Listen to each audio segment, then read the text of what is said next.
You stand on the shore of the ocean watching the tide come in. You sense the call of the sea beckoning to take you further. You step forward little by little, not knowing what to expect, but expecting more. You keep going as the ocean calls you to enter in to deeper waters.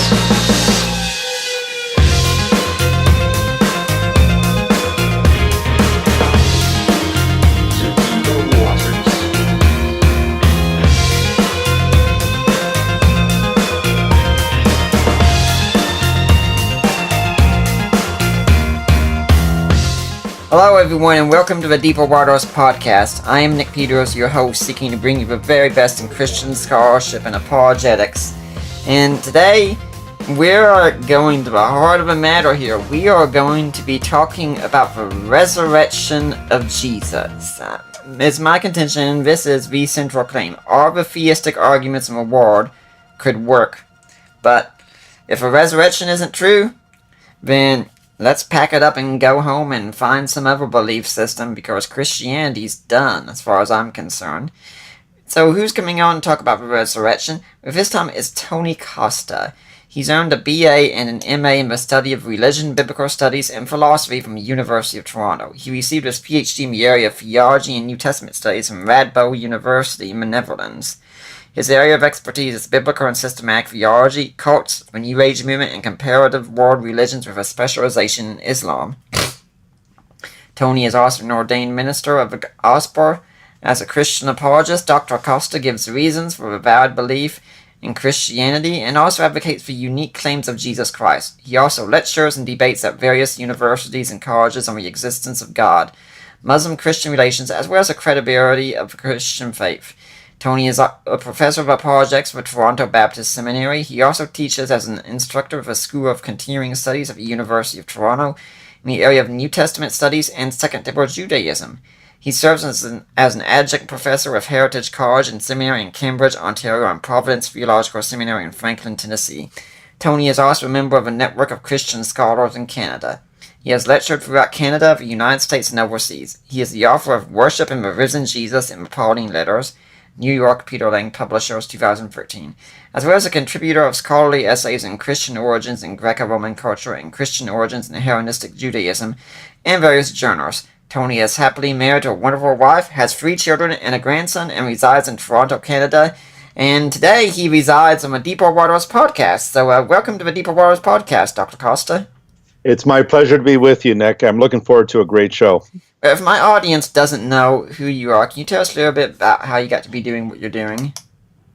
Yes, sure. I was born in Toronto, Canada. My parentage is Portuguese, and I was raised in a Roman Catholic home. I was very religious, but very lost. I did not know the Lord. I did not know what it was to have a living relationship, saving relationship with the Lord Jesus Christ. And at the age of 15, I came to hear the gospel through 2 cousins of mine who had come to know Christ, and they challenged me. They challenged my walk, and they challenged me to get right with God. And so I became a Christian at a young age, and then quite quickly, as a young Christian, I noticed that my faith was being challenged by a number of cults and other groups, other religions, people who were telling me that they had the right way and so forth. Well, what that did was that launched me into an academic study of Scripture and an academic study of the historical Jesus and the resurrection as well. And so that launched me into an academic pursuit. I went into, as you stated, my biography. I went to the University of Toronto, did my bachelor's and master's there, and then proceeded with a doctoral studies in Holland and New Testament and theology. And because of that, I've engaged in a number of debates with Muslims and atheists and Mormons and those who would challenge historic Orthodox Christianity. And I spend a lot of my time speaking at various conferences, apologetic conferences. I teach, as you've noted already, a number of seminaries, academic institutions.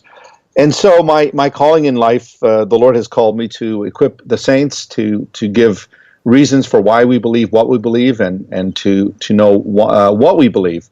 So I've been doing this for at least about 40 plus years, and so it's been a great blessing. Mm-hmm. Now, you've done a lot of debates, and in fact, that's how you got in touch with me, because you actually had done a debate with a Christian. That was a debate with John Torres. Can you tell us a little bit about that? Yes. Well, this obviously was an in-house debate. I know Pastor John Torres personally, and I've spoken at his church before. But John Torres holds to the Byzantine text tradition. He believes that the Byzantine manuscripts are superior to the Alexandrian manuscripts, the basis of our critical text. And so he had challenged me to debate the issues about whether the Byzantine text is the text that we should be using as Christians for our New Testament, or whether the critical text was superior. And so we had a debate in Toronto. I believe it was in the springtime, in April, I believe it was.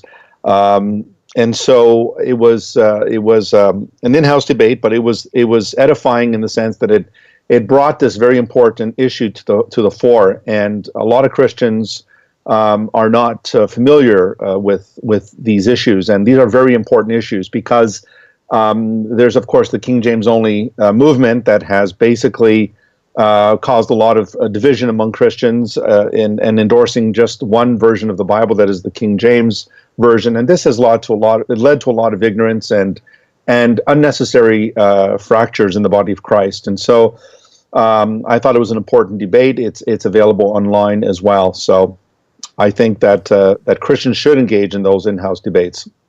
Well, I was going to ask you why that debate matters, but it looks like you already answered that one.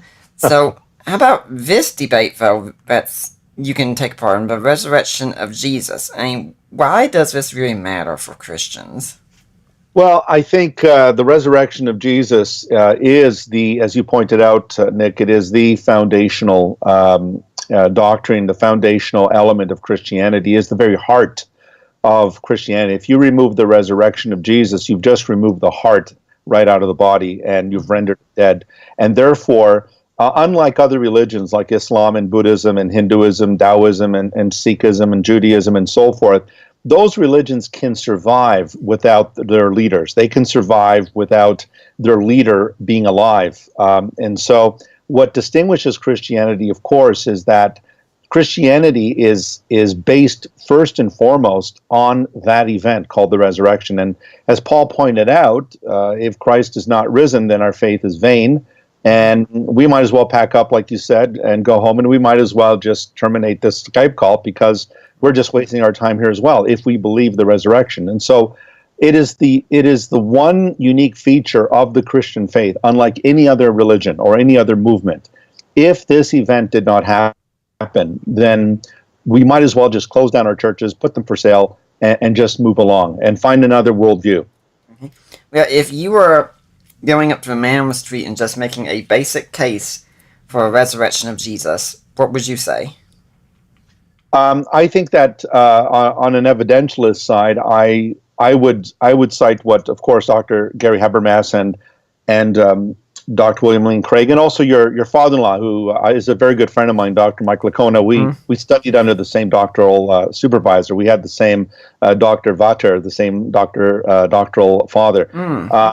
And so what I would argue is what has been called the minimal facts of the resurrection of Jesus. And this has been enough to convince a number of even non-Christians, people like the late Pinchas Lapide, who was a Jewish scholar from Germany. A Jewish New Testament scholar, we might say. Yes, that's right. And who was an Orthodox rabbi. He never became a Christian, but he believed in the resurrection of Jesus as a historical fact. And we can also think of Simon Greenleaf, among others, who looked at these minimal facts, such as the death of Jesus and his honorable burial, the discovery of the empty tomb, the post-mortem appearances, and then finally, of course, the origin of the Christian way based on these four facts that lead up to the fifth. So I would argue those points. I've argued them in debates with atheists. I remember fondly, Nick. I was on a debate with two atheists and an agnostic, and it was just me against the three.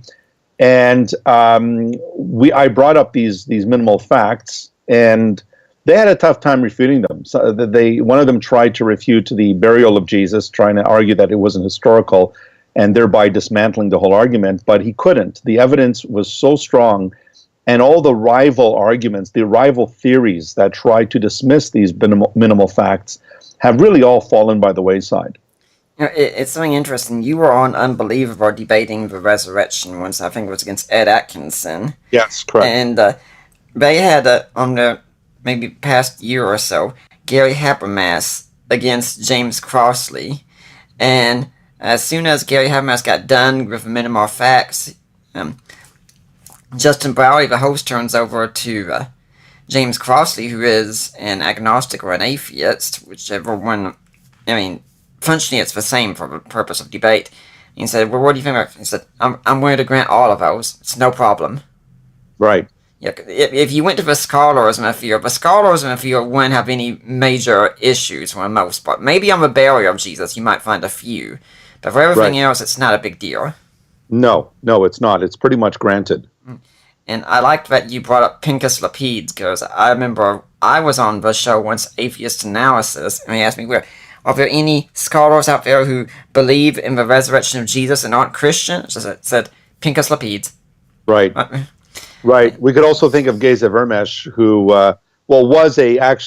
who's now deceased, but a Jewish scholar who had apparently been a Roman Catholic, and then he left and reverted back to Orthodox Judaism. Dr. Lapide was one of the leading scholars in the Dead Sea Scrolls at Oxford, and he wrote a number of books on Jesus. And wait, do you mean Vermesh or Dr. Lapide again? Vermesh, Yeah. Geza Vermesh, and he also granted the historical reliability of the empty tomb discovery as well. Mm-hmm. So, but he was first a confessed Roman Catholic, but then left and went to Orthodox Judaism.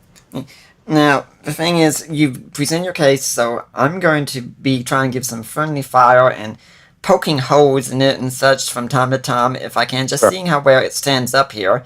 And at the same time, I want to keep in mind, we're doing this also for an internet audience, so we're going to be talking to people who don't talk to scholars, but just people on the street. So sadly, we have to start with a bare minimum here, and that's that there are a number of people out there, and we're not going through the whole show on this, but we're saying Jesus never even existed to begin with.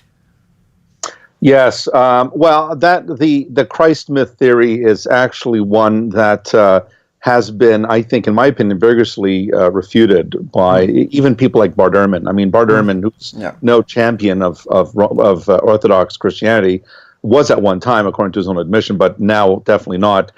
He wrote a book that Jesus exists, and in there he basically blows away the Christ myth theorists.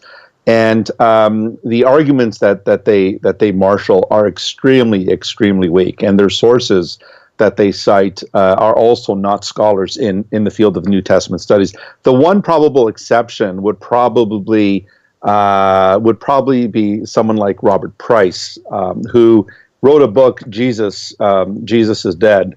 I actually reviewed it on the Review of Biblical Literature, and I found his book very weak. And even folks in liberal scholarship, even those in the Jesus Seminar, think Robert Price's arguments are pretty weak. And don't forget also Richard Carrier, who's the favorite one of people on the internet. Yes, he's now become the torchbearer of the Christ mythers. Yeah, Robert Price was in the book 5 Views on the Historical Jesus, and if the audience doesn't know about these books, these are books where one person writes an essay, and everyone else in the book critiques what they said. And it's a very interesting way to look at the views. And in this one, you had Robert Price, John Dominic Crossan, Luke Timothy Johnson, James Dunn, and Darrell Bock all writing together. And the two hardest ones that hit on Robert Price were James Dunn and John Dominic Crossan, which was quite surprising. I mean, James Dunn, he begins this like, gosh, I didn't even know people like this still existed. Yes, indeed. I mean, of course, John Dominic Crossan is famous for his denial of the empty tomb, and he believes Jesus was just thrown into a pauper's grave. But the fact that John Crossan and James Dunn would critique Robert Price on this is telling, particularly Crossan, because Crossan is a controversial scholar. But even Crossan would admit that Jesus of Nazareth was a historical figure. Yeah. And what I tell people is, I'm not saying something like this to make fun of young Earth creationists, but anyone who is a Jesus mythicist and is an atheist, they usually don't hold much ground for young Earth creationism, and they consider they'd say that's a crank theory. And again, I'm not saying this to be insulting. My wife's a young Earth creationist. But I say, you know what? If you think that is a crank theory that should not be taken seriously, Jesus mythicism is even worse, because there are far fewer experts in the field, scholars in the field, that will take that position seriously than there are people who will actually hold to young Earth creationism in the field of science. Right, and there's also a common link between Christ mythers and those who would argue the pagan dependence theory. They will argue that Jesus was nothing more than he was just a creation of Egyptian myths and gods and so forth, made famous by the movie Zeitgeist. But a lot of this is overwhelmingly rejected by modern day scholarship. We're beginning into the pagan copycat theory a little bit more later on. Something that will also be said here is that we're going to the New Testament for the most part to establish these claims, and we'll hear people say, well, you are using the Bible to prove the Bible, and that's circular. Yeah, of course, that is a false argument, because when the Bible is being used as a document of history, this is no different than classical historians citing Alexander the Great or Josephus or whichever writer there is. But the argument of circular reasoning with the Bible cannot stand, because the Bible, unlike other books, let's say the Quran, for instance, the Bible is a text, an encyclopedia rather, a text that came together over a 1,600-year period, written by over 40 different authors in 3 different languages in various geographical locations. And when one person in the Bible, for example, when the Apostle Paul cites Isaiah, or when Jesus cites Moses, for instance, this is not a case of circular reasoning. When one biblical passage cites another biblical passage, people will say, well, that's circular reasoning. Well, not so fast. The Bible is also a historical document. When Paul quotes Isaiah from the 8th century BC, that is not circular argumentation. When Jesus quotes Moses from the 15th century BC, that's not circular argumentation. And so if we are to treat the Bible like historians treat any other source as historical documents, then of course it's not circular reasoning. Inasmuch as quoting the works of Thucydides or the works of Plato to prove Plato would not be circular reasoning.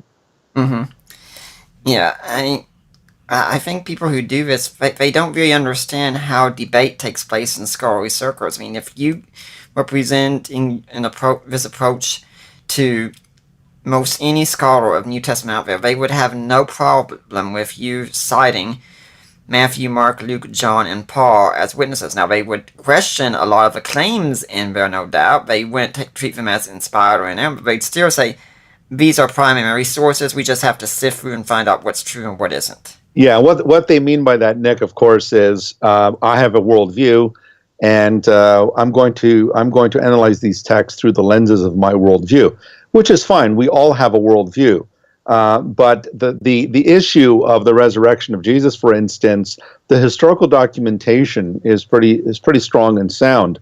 What is undermining a lot of people when they assess the resurrection of Jesus, particularly those who are atheists, agnostics, or liberals, is they're committed to a worldview, and that worldview says that there are no miracles. We live in a closed system. It's a naturalistic, materialistic worldview, and therefore, since we live in a closed system, we know that miracles can't happen. Therefore, the dead cannot rise, and therefore, Jesus could not have risen from the dead. So we have to acknowledge that we all come to the table with our presuppositions. We come with biases. And it's not the historical documents per se that they have a problem with. It's the worldview of the writers of the New Testament, which, of course, they held to a theistic worldview where God could intervene into human affairs and he could cause the dead to rise and cause the blind to see and the deaf to hear and so forth. Well, that gets us, I think, to another common objection, which was that these accounts were written by superstitious people who were pre-scientific, did not know things about the world that we know.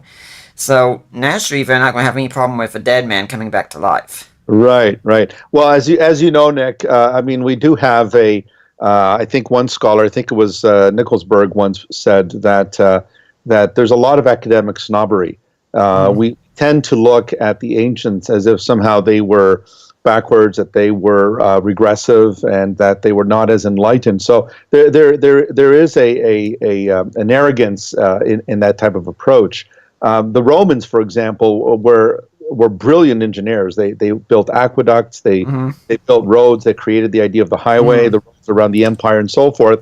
But let's be honest here. These people were not as superstitious as some folks would have them be. So, for example, just a quick example, Nick, if you look at the nativity narrative, the story of Jesus' birth and his conception and so forth. Yes. Yeah, the angel comes to Mary, Gabriel comes to Mary and says, look, you're going to have a child, blah, blah, blah, blah. And Mary doesn't say, well, that's wonderful. You know, I believe in a superstitious worldview, and therefore I know that I'm going to become supernaturally impregnated. No, she doesn't say that. What does she say? She says, I'm a virgin. How can I have a child since I'm a virgin? I don't know a man. And and Joseph didn't buy her story that she was conceived by the Holy Spirit, that her child was conceived by the Holy Spirit. Joseph wanted to privately put her away. He wanted to divorce her. He wanted to break the engagement. And so these are not people who think that babies are delivered by storks and that they just drop them off at your home. No, they believe that, hey, you know, human conception takes place sexually within a matrimonial home. And they're not buying this story of supernatural conceptions and births because they understood how babies are made. So, and when Jesus rose from the dead, as you notice in the Gospels, the disciples didn't run around saying, wow, hallelujah, God has raised Jesus from the dead. No, they're doubtful. They reject the women's testimony. Why? Well, because they couldn't grasp the idea of a dead man coming back to life. Yeah, I like to let people know, say, you know, I'll happily grant you these people were pre-scientific, but just because they were pre-scientific doesn't mean they were anti-scientific. Exactly. I mean, we know a whole lot more today about conception and what happens when a man and woman come together and have a baby. We know a whole lot more about scientific progress, but they at least knew the basics. Yeah, it's a fallacy in logic too, Nick. I think you probably have realized that a lot of these historians and some of these scientists that question God's existence.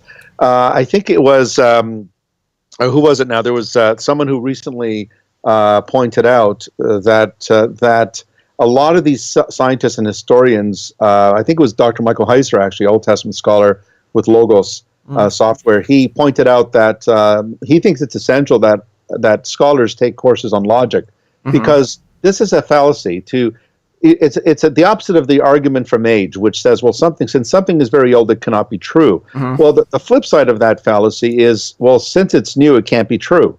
And so to argue that we live in a scientific age, we're in the post-scientific revolution world, therefore we're more enlightened. I mean, it's fallacious because just to argue that something is very old, I mean, 2 + 2 = 4 has been true since the dawn of time. And it's not true because it's just been recently discovered. It has always been true.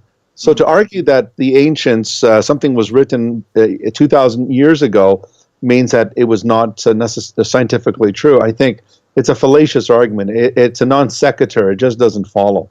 Yeah, I like to refer to it as the argument of ancient people are stupid. Yeah. Yes, indeed. Yeah, well, let's look at some of the claims about Jesus here that are essential to the case. One of them is John Dominic Crossan has even gone and said that if anything is a sure fact of history about Jesus, it's that he was crucified. Is that really the case? I mean, can we really be sure he was crucified? Absolutely, absolutely. And I think that for your Muslim hearers, Nick, I hope that if you do have Muslim hearers on your program, I hope they listen to that point that you just made, because they love quoting Bart Ehrman, they love quoting John Dominic Crossan when it comes to text critical studies of the New Testament. Okay. Well, if you're going to accept Bart Ehrman's testimony and John Dominic Crossan, then you're going to have to accept that Jesus actually died, which, of course, the Quran denies. Now, why do they believe that Jesus actually died? Well, they apply the historical critical method. And historical critical method uses a number of criteria: criterion of embarrassment, criterion of multiple attestation, the similarity, and so forth. When you look at the death of Jesus, it is not only acknowledged virtually by every New Testament book. So the Gospels acknowledge it, the letters of Paul acknowledge it, the general epistles acknowledge it, the book of Revelation acknowledges it. If you just look at the Gospels, which your father-in-law, that is, your dad-in-law, did a great job in showing that the Gospels are biographical, that they are of the genre of ancient Greco-Roman biography.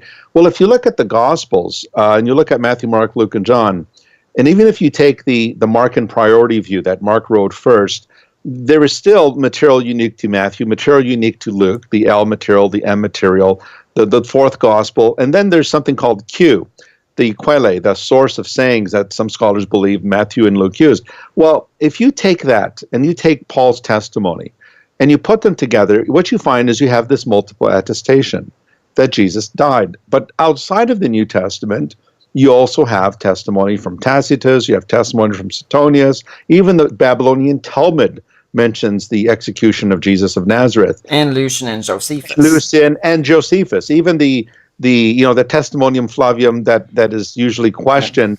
There is no question. Paul Mayer and other scholars have shown that even though, yes, that Testimonium has been tampered by later hands, there was a core, there was a kernel of that statement that did make reference to Jesus' death. And Josephus even mentions James, the Lord's brother, as well. So when you look at this historical data, first century documents that the Gospels are in Paul's letters, there is no doubt that Jesus died.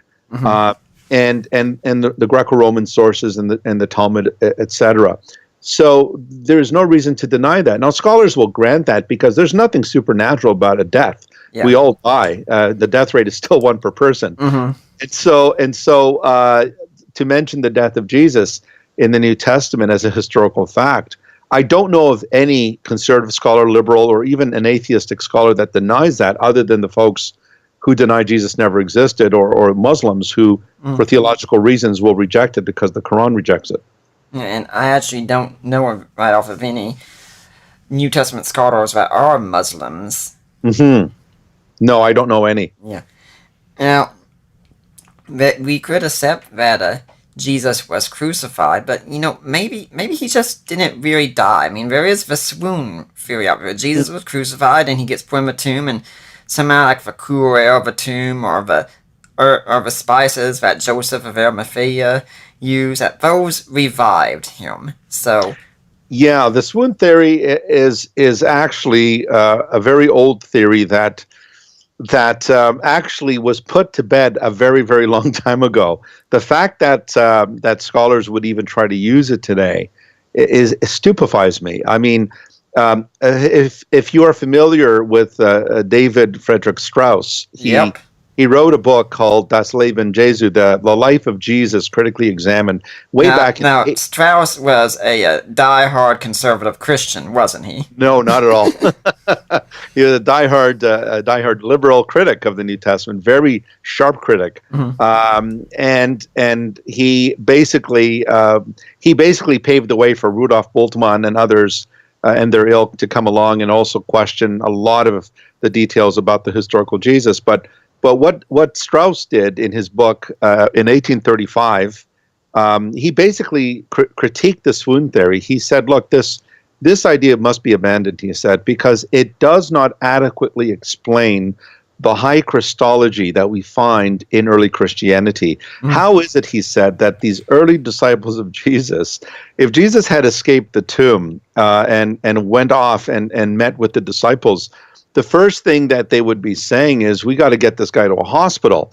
Because, I mean, when you consider the flogging and you consider the beating that he received by the Romans, and then, of course, the spikes through the wrists and the feet and the gash to the side of his rib cage. I mean, Strauss says, how could they look at that and then exalt such a figure to the status of Son of God and King of Kings and Lord of Lords? He says this would never, ever spur the early Christians on to worship Jesus Christ as Lord and King, as Son of God. So the fact that these fellows are still using this, I mean, I think Hugh Sconfield in his novel, The Passover Plot, I think he used a version of that where Pontius Pilate and Jesus were buddies, and Pontius Pilate orchestrated this idea that they would drug Jesus on the cross. He would feign death on the cross, and then later they would get him out of the tomb. And so it's almost like a Shakespearean Romeo and Juliet, where Juliet is given the drug that heavily sedates, that Romeo takes, and then of course Juliet later thinks he's dead, but he's not, and then kills herself as well. Well, there's something similar going on there, but this view, Nick, is so outlandish and so weak. It doesn't bear up to the weight of evidence. I mean, consider the fact that the tomb of Jesus, the stone that covered the mouth of the tomb, would have taken at least 2 to 3 men to roll that huge disc of a stone to cover the mouth of the tomb. And Jesus, in that type of a state, after receiving these blows and had his hands and feet pierced and the side pierced, to move the stone by himself and then run through the guards, pass by the guards, mind you. I mean, it sounds even more sillier than anything that I can imagine. Yeah. I actually had one atheist tell me that he was endorsing the swoon theory and based it on the use of pufferfish poison. That's an interesting novelty, but it's quite interesting that when you look at the Greek text of the Gospels, particularly if you want to take Mark as the earliest, when Mark says that Jesus gave up the ghost or expired, the word that he uses there, the Greek word that he actually uses there, is literally the word that means to expire, to die. And so when we look at the evidence, I mean, even Pilate, according to Mark's gospel, our Muslim friends like to point out that Pilate was surprised that Jesus was already dead. And they use that as an argument to say, well, aha, you see, there's something fishy going on here. But it goes on to say that he asked the centurion to confirm his death. And I could assure you the Romans made sure that those victims were killed, that they were clinically dead, that they did not survive the cross. And let's point out that the Journal of the American Medical Association agrees with you. Absolutely. Now, you have said, though, that Jesus was buried, and there are some people that will disagree with that. I mean, they might say, well, he was buried, but it sure wasn't in a tomb. I mean, the Romans didn't care about this kind of thing, especially for disgraced criminals. They just take their bodies out and throw them in a common grave and such. That's what happened. Yeah, well, first of all, I think it's important to note that one of the reasons why they tried to, and this is what Ed Atkinson tried to do in my debate with him. It's funny, he would argue all the other minimal facts except the burial of Jesus. And yet the burial of Jesus has the same amount of explanatory power that the other points had, which showed an inconsistency why he would accept the others on the same evidence, the weight of evidence, but it was the same weight of evidence that argued for the tomb. Anyway, because you see, by removing the empty tomb narrative, what they hope to achieve there, Nick, is they realize that the empty tomb narrative, the burial narrative, is absolutely key and necessary for what follows. Well, let me say a couple of things. First of all, when they say, well, the Romans really didn't care and they would just throw bodies off and so forth, yes, that's true. It's a yes and no answer.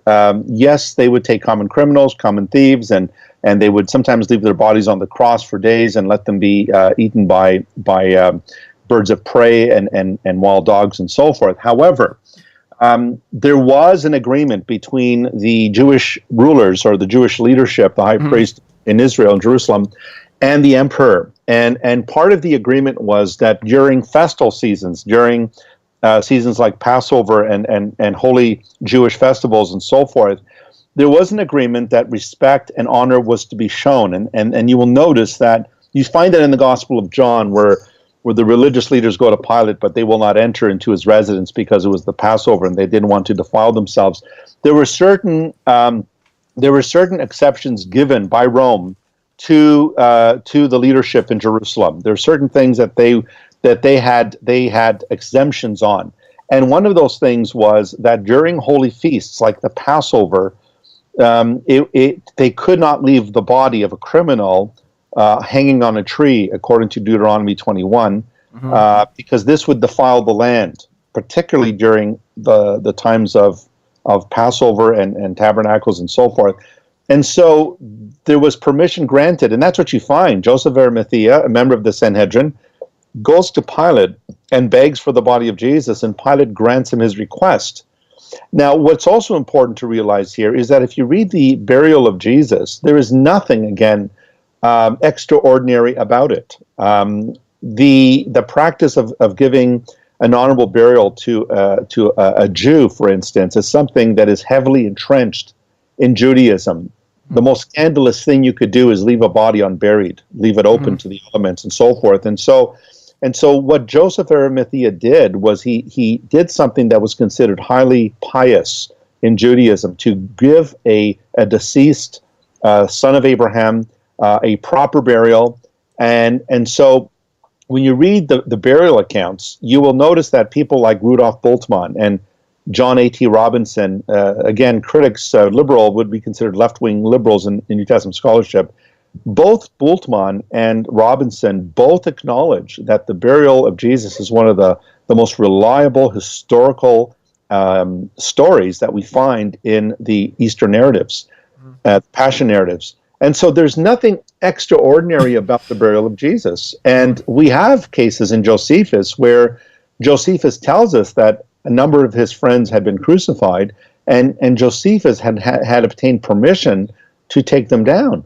So this is not unusual or incongruent with what we find in the New Testament Gospels about Jesus' burial. So I would put the onus on them, like Cross and others. I would put the onus on them and say, and I've asked Ed Atkinson, where's the evidence for back up what you're saying? Yeah, and I'd also point out that the Jews had a lot of practices they were allowed to keep. Like, they didn't not have to sacrifice to the emperor. Right. They were allowed to sacrifice for the emperor. When Pilate brought him these insignias of Rome that he wanted to have sent down, he had to relent because the Jews protested so much. And this was kind of thing like, I think the Jews were granted toleration for us because they were in old belief and they were respected then, even if they weren't believed. So you could say the rest of the war, this wouldn't be an issue, but in Palestine, this would be. Absolutely, and exactly, they were exempted from placing a pinch of incense on the altar to burn before the image of Caesar. The Christians, of course, were not exempt because they were considered a new thing, a new movement, and a highly suspicious movement at that. But there's no doubt about it that, and we also know that Pontius Pilate, if you look at the gospel, the Passion narratives, you will notice that that Pilate acts very, very strangely. A lot of people have said that Pilate actually was friends with Jesus, or Pilate felt sorry for Jesus. Not so. Pilate was a vehement anti-Semite. He hated the Jews. And the reason why you notice Pilate is very nervous or very unusual in trying to get Jesus off the hook is not because he loves Jesus or feels sorry for him. It's because we know from reading Greco-Roman sources, we know that Pilate was under probation by Tiberius.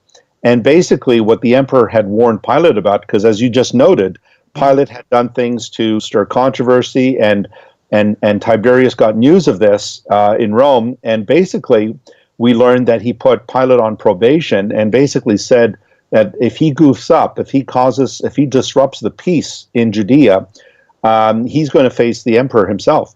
So this explains why, if you notice, Pilate is very nervous when he fails in releasing Jesus, and he wants to poke the religious leaders in the eye by doing that.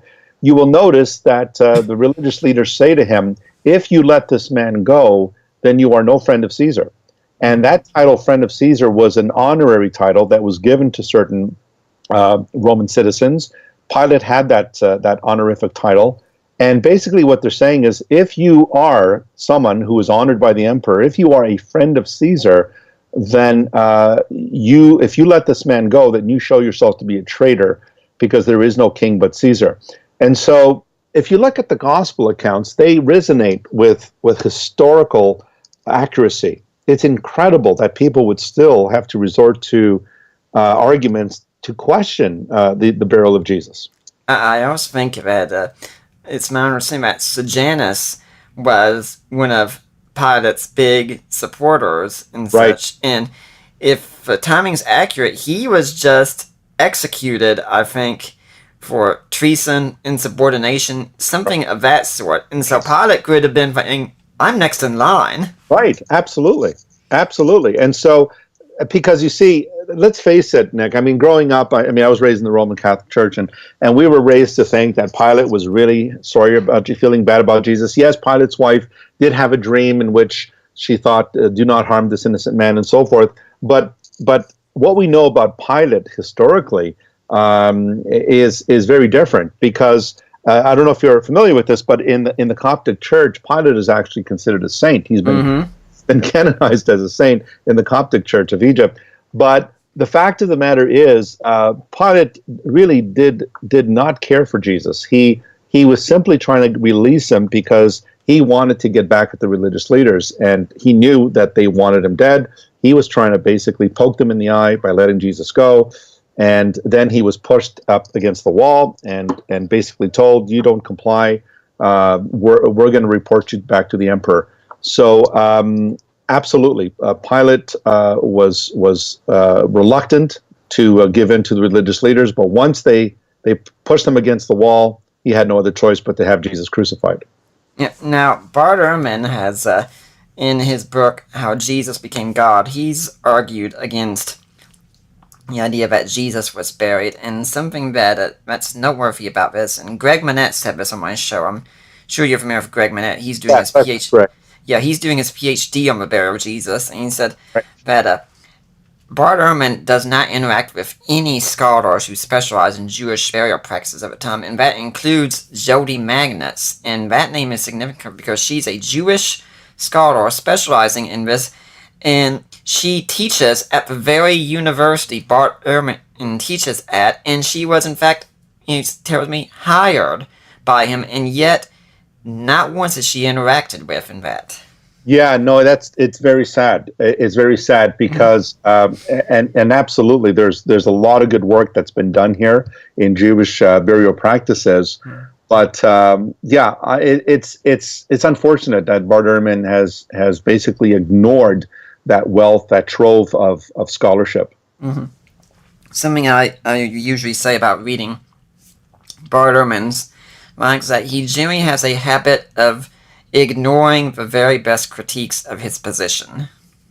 Yes, indeed, and that again is sad, because then, I mean, the thing in scholarship is that works are peer reviewed, and part of that involves being able to receive criticism and to listen to your critics and so forth. So it's unfortunate that Bart Ehrman strikes me as a very angry person. I think he's quite bitter. I mean, he tried writing on the problem of evil as well. I think he was outside of his sphere, because that's area of philosophy and metaphysics. But I think he's an angry man, and I think that he's received a lot of accolades from those on the left. And I think he's committed to this worldview, and that is what is making his book sell.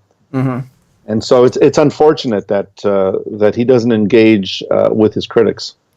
And now there is one part about the burial of Jesus that you said it earlier, and this one part is not.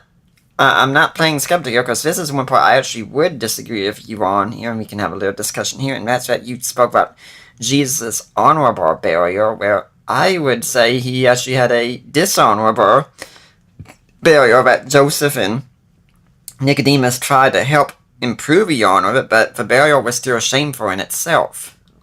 Right, right. What I meant by honorable, I don't know how you're using the word. What I meant by honorable is that Josephus wanted to do right. Joseph of Arimathea wanted to do right by Jesus, Right. by honoring him. That's what I meant. Yeah.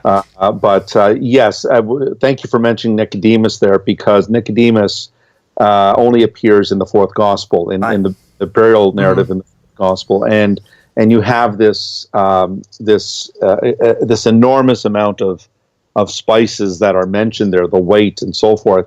And I think that what John is doing in his gospel is he is showing that that what you have there is actually a royal burial. That these are the type of spices that you would use in a royal funeral. I think the whole idea John is communicating is that this is the burial of a king. Yeah, I think I could see that. And still, I think the rest of the world would look and say, this is something delusional on their part. This was no king, and he's being shamefully treated. And when someone asks me, says, well, why would Joseph of Arimathea bury the body, especially if the Sanhedrin was united in their decision? I think you're reading... Go ahead. Yeah, well, actually, Nick, it's interesting because that is actually, that's the criterion of embarrassment right there. Yeah. And that actually argues for the historicity of the burial of Jesus, because that's exactly the point that Raymond Brown mentioned, I believe, in his commentary on the New Testament, is that the embarrassing part here is that a member of the very Sanhedrin that condemned Jesus to death took it upon himself to bury Jesus. And the temptation in creating a story, a pious story, or a story that would make Jesus look good, would be to have someone like Peter or John or James or one of the apostles do the burial of Jesus rather than a Sanhedrist. So the fact that Joseph of Arimathea is mentioned as the one who supervised the burial of Jesus actually has been cited by Bultmann and Robinson and Brown and others as actually an argument for the historicity of the account. Yeah, and I point out people that part of the shame was Jesus was not allowed to be buried by his family or mourned by his family. And you see the women coming at a distance there and watching, because they're not allowed to get close. And since the Sanhedrin was the one who were ones who ultimately were behind the death of Jesus, it fell on them to be responsible for burying him. And so Joseph said, hey, here's my chance. I'm going to at least do something. And said, hey, I'll bury him, okay? Right. But at the same time, Mark slips in there that Joseph was a secret disciple of Jesus. So remember, Mark's gospel is known for its irony. It's filled with irony. And so it's no surprise that Josephus is a member of the Sanhedrin that condemns Jesus, but at the same time, Mark slips in that little side note and says, "Oh, by the way, he was a secret disciple." Now, sometimes people also talk about the burial of Jesus and say that how it talks about the stone being rolled into place. And we say, well, look, most of the tombs in Jerusalem had square seals, not round ones. So rolled does not make sense. Right. Well, the evidence seems to suggest, Nick, that there were two types of burial stones there, and there's been an article. I don't know if it was with Jets. I'm not sure if it was Journal of the Evangelical Theological Seminary. The Journal of the Evangelical Theological Society. Excuse me. There was an article, I think, that appeared in one of their journals where they talk about the burial practices, and there were two types of stones that would guard the mouth of the tomb.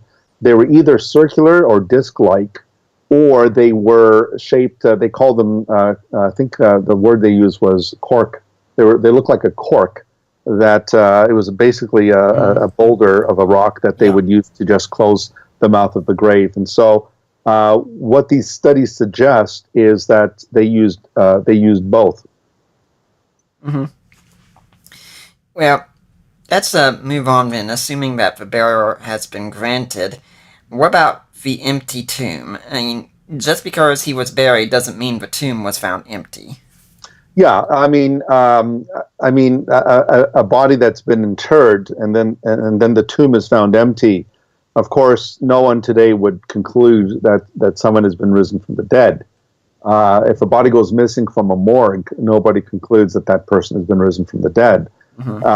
And so what I would say is that the discovery of the empty tomb, you will notice that the reaction to that in all the four Gospels was one of fear, was one of unbelief, was one of doubt. There is no immediate conclusion made when the women come to the tomb that he's been raised. They meet in Mark's Gospel a young man at the tomb. In Matthew and Luke and then John, you have they're called angels. But the first reaction, if you notice, is not one of confessing that Jesus was raised from the dead. It's one of fear. It's one of doubt and uncertainty. But the empty tomb by itself was not sufficient to instill faith in the disciples that Jesus was raised from the dead. And that is why when the women came to the male disciples and told them, they thought that they were basically imagining things. They didn't believe them, and so forth. And so the discovery of the empty tomb by itself, and I think that's really important, by itself does not prove a resurrection. You need more than that, and that's where the post-mortem appearances come in as well. But let us just say for now, Nick, that the discovery of the empty tomb is so strong. Again, it's multiply attested, just like the death of Jesus and his burial. It's multiply attested not just in the Gospels, and of course Acts is part 2 of the Gospel of Luke, but also in Paul.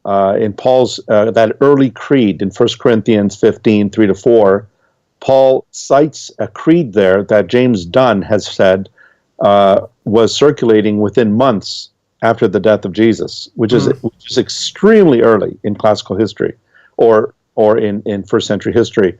Paul quotes this creed that Christ died for our sins according to the scriptures, and that he was buried. So there seems to be a creed there about the death of Jesus, the burial of Jesus, and then it says, and he was raised the third day according to the scriptures.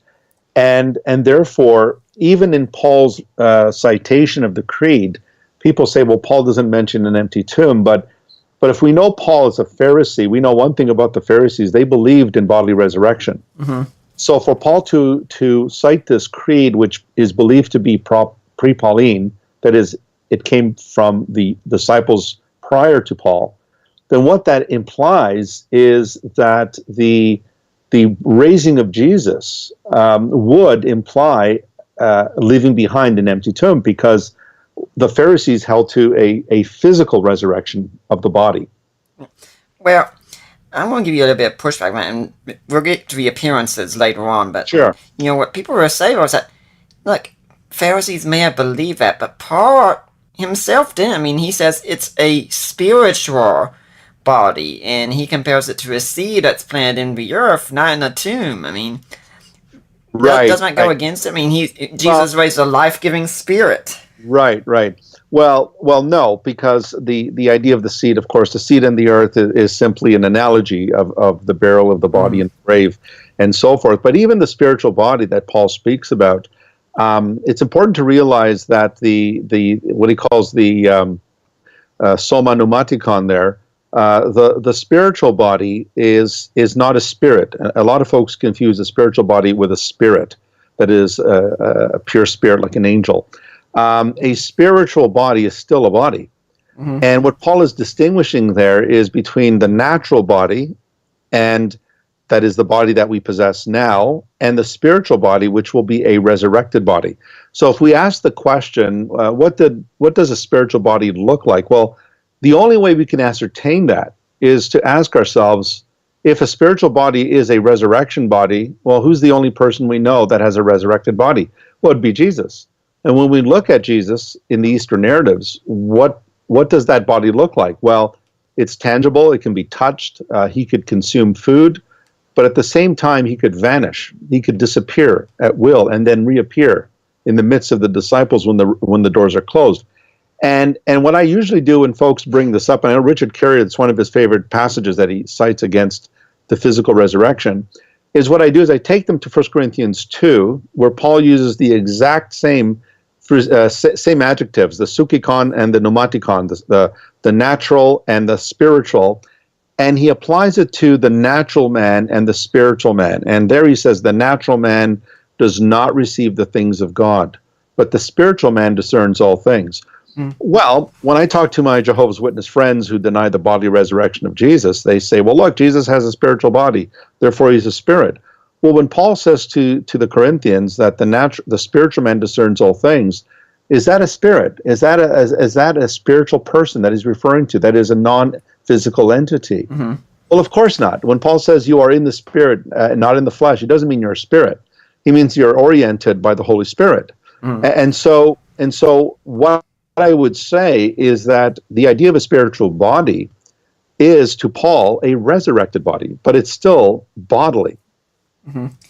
I also point out 1 Corinthians 10, where it talks about a spiritual rock in the wilderness. Right. I mean, so how many immaterial rocks do we know about? Yeah, exactly. And also, they all drank of the same spiritual rock, and they had spiritual food. And so when it speaks of the spiritual drink and the spiritual food, well, we know that Paul's referring to the manna, and he's referring to that water that God provided through the rock. Mm. So obviously, the spiritual word there is not referring to something that is non-material. Yeah. Now, it's a source. Let's get back to the whole empty tomb there at this point. Now, one of the things that will also be said, and this can tie in a little bit with the appearances, is that, the whole gospel accounts, these are all so contradictory. How many women went? When did they go? What did they do? Who did they talk to? Where did Jesus go to after that? I mean, there are so many contradictions there. Right. Well, what I would say is that if all of these gospel accounts were homogeneous and they all said the same thing, then we would have the charge of collusion. Mm-hmm. They would say, aha, there's proof of collusion here, therefore we can't trust it.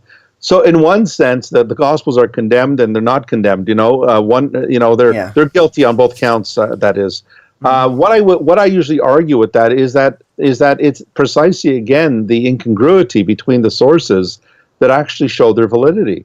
That's what we would expect from historians. That's what we would expect from people who are writing history. We see that today when journalists write about whatever it may be, the election of Donald Trump, whatever it may be. Not every writer writes the same way. Not every witness to a crime describes the events exactly the same way.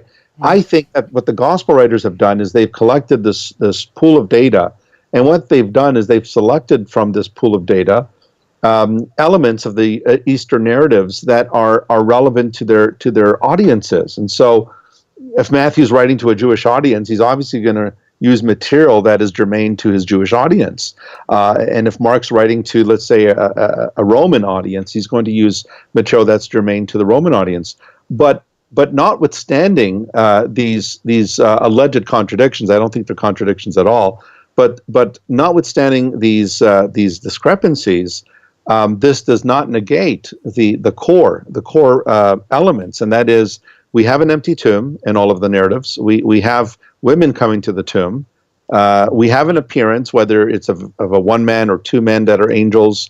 And then we have the appearances of Jesus, at least in Matthew, Luke, and John, and in Mark, unless we take the longer ending of Mark as authentic, which majority of scholars do not.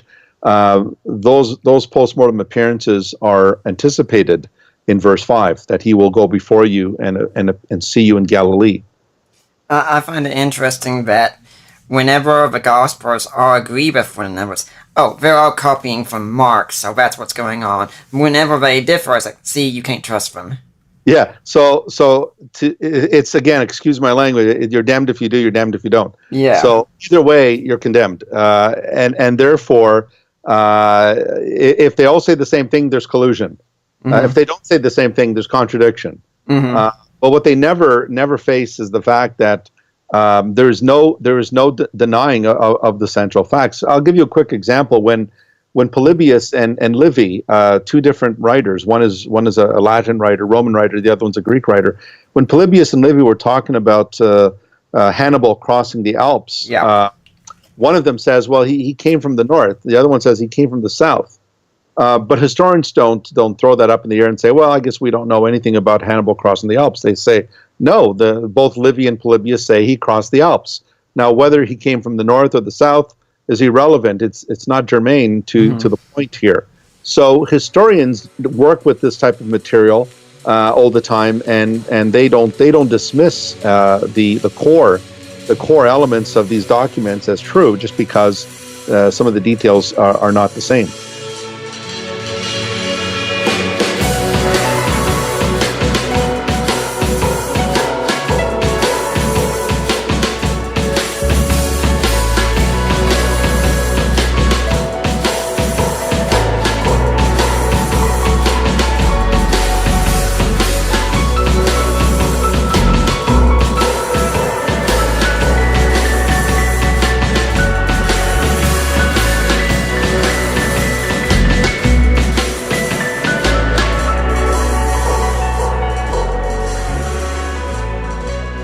Well, I'd like to remind everyone at this point you're listening to the Deeper Waters podcast.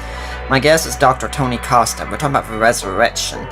But if you're here next week, we're going to be talking about a topic that so many young people love to talk about, and so many of us older people don't mind talking about quite as much too. And that's going to be a question of, everyone out there loves sex. Why should we wait? And that's the question a lot of young people have. And we're going to have Brian Sands on. The name of his book is Everyone Loves Sex, So Why Wait? Making a case about why one should wait until they get married before they engage in sex. So if that's a topic that's interesting to you, and it should be, then come back here next week and we'll have a good discussion about it. But let's get back to Dr. Costa and talking about the burial of Jesus and the empty tomb. Something that I find interesting also is when someone will tell me that, well, look, the accounts of the women coming, it doesn't even make sense. The women wouldn't have been given access to the tomb or anything like that. And I'm thinking, have you ever been married before? I mean, did you know that sometimes women and men as well do things that don't make sense? Very good point. Well, it's interesting, isn't it? Again, here's the criterion of embarrassment again popping up its head, and that is what we do know about the status of women in the first century, at least in terms of Judaism, was that Josephus tells us that women were not to be trusted as witnesses in courts of law. And there was a saying among the rabbis that let the Torah burn before it falls into the hands of a woman. And Rabbinic Judaism has said a lot of nasty things about women and the place of women and so forth. Very different than the way Jesus viewed women and how he treated them. And no surprise that he had many of his followers were also female. And when we look at the discovery of the empty tomb, notice it says that the women went to the tomb. Some say, well, it was still dark. Others say at dawn and so forth. They're obviously doing this undercover. They're obviously doing this. They don't want to be spotted. They don't want to be caught. And the fact that it was the women who were the first witnesses to the empty tomb, I think, is telling. Because this would have been one way to shoot yourself in the foot in the first century was to cite women as witnesses to make a case. And what you would have expected, and this is what you find, for example, in the Gospel of Peter, where you have this mass crowd outside the tomb, including the disciples and so forth. What you find is that the pious story would have had the male disciples discover the empty tomb, like Peter or James or John or Philip or something like that. But instead, you have these women who were there at the death of Jesus, and mind you, Luke tells us that they actually witnessed his burial. At the end of Luke 23, it says that the women saw the place where they laid him and so forth. So the women were there at his interment. And yet they are the ones who come early Sunday morning, presumably to finish up the funeral honorary rites. And they go there, and they're the ones who discover the empty tomb. They are the first ones to receive the testimony from the angelic figure that Jesus was risen from the dead, and they're told to go to the male disciples, Peter in particular, and to tell them that he's no longer here. So just from a historical point of view, a historical, socio-historical point of view, the women discovering the tomb is actually a highly embarrassing account. Well, maybe the women just went to the wrong tomb. Yeah. Cursa Blake suggested that in one of his books, that that they went to the wrong tomb. But I mean, certainly, we're not talking about huge cemeteries here. We're talking about a garden tomb, and we're talking about a place that was known to both the enemies of Christianity and the women, and Joseph of Arimathea. Of course, it was his own tomb, and so you would think that eventually they would have found it. I mean, when the disciples started preaching Jesus was raised from the dead, and in the book of Acts chapter 2, Peter even mentions the tomb of Jesus in comparison with the tomb of David, and says how our father David is still lies in his tomb, and so forth, presumably showing that the tomb of Jesus is obviously empty. Wouldn't it be advantageous for the Pharisees and the Sadducees and the religious authorities? Wouldn't it have been advantageous for them to finally find the tomb of Jesus and produce the body and basically stop the whole Christian movement right there, dead in its tracks? Well, absolutely. But to argue that they went to the wrong tomb, I mean, it is just as weak as the swoon theory, because, I mean, eventually, wouldn't they have found it? And eventually, wouldn't the religious leaders have wanted to produce the body and thereby destroying the Christian message? Absolutely. Well, maybe they couldn't produce the body because the disciples stole the body. Yeah, that's another one, the conspiracy theory. And it's actually, that is the oldest rival theory, Nick, that we have. That was the original, the first one. And Matthew mentions it in Matthew 27 in the what's been known as the conspiracy theory, the theft theory, and this is the body snatcher theory, I call it. And what Matthew tells us, of course, is that when the tomb was discovered empty, the religious leaders bribed the guards and told them that, here's money. Just say that as you were asleep, the disciples came in the night and stole the body. And which is kind of ironic and humorous at the same time, Yes. considering the fact that how do you know they did that if you were asleep? And how do you know it was the disciples if you were sleeping? It's kind of hard to tell when you're asleep what's going on around you. So this is the original story that started the whole thing. But the problem with that, Nick, is it causes more problems than solutions. And that is, number one, why would the disciples of Jesus conspire to do that? Why would they even want to come up with a theft of the body from the tomb and then greatly suffer for the sake of this lie that they made up? And then, according to church tradition, many of these guys ended up dying as martyrs with the confession that Jesus was Lord and that he was raised from the dead. Now, I don't know about you, Nick, but I definitely will not lay down my life for a lie. If I know something is a manifest lie, I'm not going to die for that. But if I am called to stand up and fight for my country, and as our soldiers, our noble military men have done, and women, they will die for their country because they believe it's a noble and true cause. But for the disciples to engineer this resurrection hoax and make it up, and then die for it, it just sounds so outlandish and something so counterintuitive to human reason.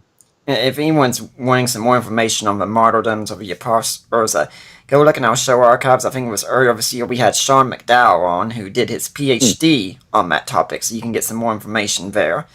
But maybe the Jews or the Romans stole the body. Can you repeat that, Nick? Maybe the Jews or Romans stole the body. Yeah, but then again, to quell the Christian movement, which was turning the world upside down, they would have produced the body instantly just to stop the Christian movement. Because what was their driving force was the confession that Jesus was raised from the dead. And that is what was threatening the Jewish leadership, and eventually that is what was threatening the so-called Pax Romana, the peace of Rome, as Christianity was spreading throughout the empire. But one thing that, I don't know if this was one of the questions you were going to ask, Nick, but one of the things that the critics usually throw up is that that's the idea of the guards falling asleep. Well, if the Roman guards fell asleep on duty, the consequences would be death. Yeah. But here's the interesting thing. Matthew doesn't tell us that they were Roman guards. He doesn't tell us that. There were Jewish guards as well. And we do know from Josephus that the temple had temple police. And these were Jewish police that were authorized to keep the peace in the temple in Jerusalem. And most likely, these guards would have been Jewish guards. The reason why I'm saying that is because under Roman law, a soldier that falls asleep on duty, the penalty was death. So I'm just saying here that it's very possible that the guards who are mentioned there were Jewish guards. Yeah, but you said they could produce the body, but the whole movement didn't start until 50 days later. I mean, the body would have been unrecognizable by then, wouldn't it? Right. Well, I would dispute that. I mean, that's assuming that the body had decomposed very very rapidly. I think that there would still be similarities similarities in the facial structure that people could still make. So I don't think it's a very strong argument. I think there have been bodies that have been found months later and they're still recognizable. Well, maybe it was people like necromancers and such who stole the body, because, the body parts of holy men was often used in magical incantations and such. Right. And that, of course, is what leads us to the next part, and that is, if that was the case, then that would be difficult to sustain the post-mortem appearances, because when Jesus appeared to the disciples, he offered up his body to be touched, and so there was a tangible proof there that his body could be seen. So I don't think Jesus appeared with missing limbs. Yeah, and also we could add in that doing all the work, including the equipment and tools needed to break into a Jerusalem tomb, would have been something causing quite the ruckus in the city. Of course. And of course also at these necromancers, they didn't usually take the whole body; they just took what they needed. That's right. And so we don't find Jesus appearing with a thumb missing or a hand missing. Yeah. So yeah. Okay. Now let's get to the appearances here. I mean, this is one of the most important parts there is. I mean, are the appearances really accepted by even non-Christian critical scholars? Absolutely. Even Bart Ehrman has openly admitted that the postmortem appearances of Jesus, the disciples definitely experienced appearances of Jesus alive again. Not just Bart Ehrman, but you look at someone like Gerd Ludemann. A German scholar, very very leftist in his theology and belief in the New Testament as God's word and so forth. Gerd Ludemann said there is no doubt that the disciples experienced appearances of Jesus when he appeared to them. And we can mention Paula Fredrickson as well. She also has said the same thing. Virtually all the scholars that I've looked at, without exception, with maybe the exception of Robert Price and others, would argue that that the appearances of Jesus were definitely experienced by the disciples. Yeah, so once again, the mythicists are the exception, and Robert Price has even tried to argue that the creed in 1 Corinthians 15 is an interpolation. He hasn't had much luck with that one. No, and yeah, exactly. It's a very strong text. It's very early. The creed itself is, as Dunn said, within months. And Gerd Ludemann says that it's no later than 5 years after the death of Jesus. It can't be beyond 5 years. And so when we look at the postmortem appearances, but just because they acknowledge that there were postmortem appearances is one thing. They will acknowledge that happened. Now, the question is, do they believe that was really Jesus? Well, some would say, it was probably hallucinatory. It was really, they thought they saw Jesus. Did they think they saw him? Absolutely. The question is, was it really Jesus? Now, some people say that Paul, his appearance, he didn't physically see Jesus. He regularly describes it as a vision instead. Right. So doesn't this present a problem? Well, no, I don't think it presents a problem, because if we read his list of witnesses in 1 Corinthians 15, it's very clear that he is mentioning there that Paul is he's kind of out of place. He talks about being born out of due time. The Greek word there could mean something like a miscarriage. He was not a Johnny come lately. He was he was a Paul come lately, a Paulie come lately. And so what Paul is trying to do there in the list of witnesses, and John Dominic Crossan has written on this as well. Dominic Crossan has argued that what Paul is doing there in trying to list all of these witnesses and then putting himself last, he is saying that he had the very same experience that they had. In other words, what Paul encountered was an appearance, now post-ascension, mind you, post-ascension, but it was an appearance of the risen Jesus to Paul. And Paul points out that he was the last to see that appearance, the risen appearance, because Jesus did appear, according to the New Testament. There were visionary appearances later of Jesus. John in the book of Revelation sees him in the Isle of Patmos. He's in the Spirit in the Lord's day. He sees the risen Jesus. But this is clearly a vision. There's eyes of fire. There's a sword that comes out of his mouth and so forth.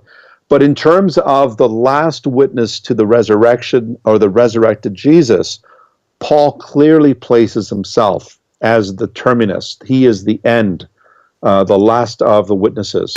And therefore, he is qualified to be an apostle because he was an eyewitness to the resurrected Christ. Yeah, but if you say that Paul was like theirs, and that presents a problem, if you're going to say, well, if Paul had a visionary experience, then that means the other disciples probably had a visionary experience also. It wasn't Jesus physically appearing, they just had vision. Like you could say, you go to church and we feel the presence of Jesus and such. Right. Yeah, the gospel accounts are very clear on this, and I think even 1 John chapter 1, the first epistle of John, he talks about how this word of life, we have seen him, we've touched him, we've heard. He uses the senses, the physical senses to describe this incarnate one. And I think if we look at the gospel accounts, it's very, very clear in the narratives, the Eastern narratives, that this was a real appearance, that this was a tangible appearance. A visionary experience would not account for someone being able to be touched, someone that could consume food, someone that could be handled, and so forth. So I think that to claim that it was just it's just a subjective vision flies in the face of the Eastern narratives that clearly show that this was a veridical appearance, that Jesus really was there and that he was tangible. Yeah, but someone could say, well, yeah, that's the Gospels. The Gospels, though, decide to embellish things and make things more extraordinary to a bodily resurrection. Paul, though, Paul doesn't have physical experiences. He has visionary experiences. Right. Well, see, yeah, this is an argument where they try to pit Paul against the Gospels, and this becomes a source criticism argument. But there's nothing in the Gospels. I mean, the material that we find in the Gospels, if we look at the Gospel of Mark, the earliest Gospel account, while we don't have the appearances of Jesus, unless the longer ending is authentic, which I don't think it is, the Gospel of Mark is also believed to rest on a much older tradition, and some scholars refer to this as the pre-Markan Passion narrative. And in this pre-Markan Passion narrative, we also have the discovery of the empty tomb, and it's usually dated to the 50s, the 50s AD. So again, the onus is on those who make the remarks that no, that this stuff was embellished. Again, the onus is on them to prove that. I don't find that argument to be convincing. The material in the Gospels, I don't see any signs of embellishment. And if we do take Paul's position as a Pharisee, what we do know about the Pharisees, about resurrection at least, is that they believed that it was going to be a physical resurrection of the body. And so, again, I would put the onus on those who make the claim. Well, we've already talked about this some, but couldn't this just be, like grief hallucinations that were had by the apostles? Yeah, well, of course, grief hallucinations is something that has been studied in psychology, and but the problem with grief hallucinations is that while they can happen, and they do happen, number one, they don't explain an empty tomb. They don't explain the absence of the body in the grave. And secondly, the idea that we have cases where Jesus is seen by a large number of people, whether it's the 500 brethren that Paul mentions in 1 Corinthians 15, or when he appears to James and the apostles, or Peter and the 11 and so forth, or the rest of the apostles. I can grant individual hallucinations, but for 500 people to hallucinate the same thing at the same time, I think is highly questionable. And so I grant hallucinations due to grief. I know that they happen, but usually when we see this, these are individuals who subjectively experience these things. They experience these things individually, But the gospel accounts don't just have individual witnesses to the resurrection. They also have groups of people who saw Jesus. And then, of course, the 500 that the Apostle Paul mentions.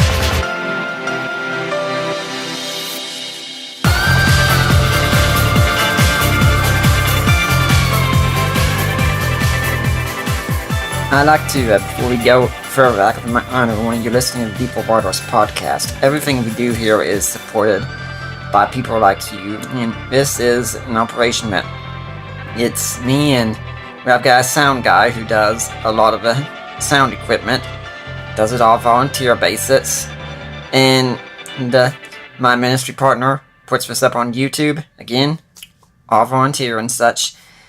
And so, once it's behind the mic, it's me doing all the work here. My friends who help me out, they're invaluable. I think the world of them. But doing the reading, asking questions and such, and all the research and preparation, that's me. So if you'd like to help me to be able to do this much more easier and such, go to my website, deeperwatersapologetics.com, and you'll find a link there under Help Support the Work of Deeper Waters Christian Ministries. You click in it, and you get taken to the ministry of Risen Jesus. You've gone to the right place. Those are my in-laws, Mike and Debbie Lacona. And might I add that after this past Monday, my in-laws for 7 years, Ali and I celebrated our 7th wedding anniversary Monday, and she was very happy with what I was able to do for her. And I was able to do it, by the way, thanks to a friend who made a generous donation and said use it for something fun. And anyway, you go to Risen Jesus, you make your donation, and then you get in touch with Mike or Debbie or me or Ali, and you say, hey, I made my donation. I want to go to Nick Peters. I want to go to Deeper Waters.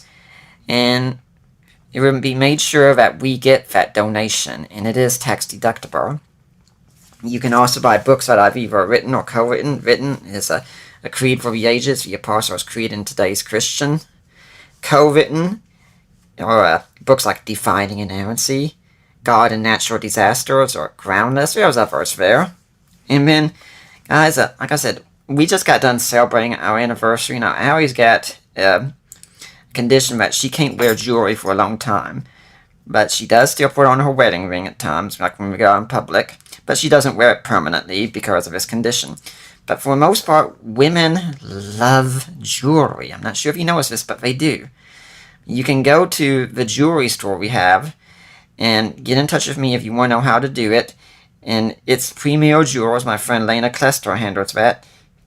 And you purchase an item, 25% of what you purchase goes to Deeper Waters.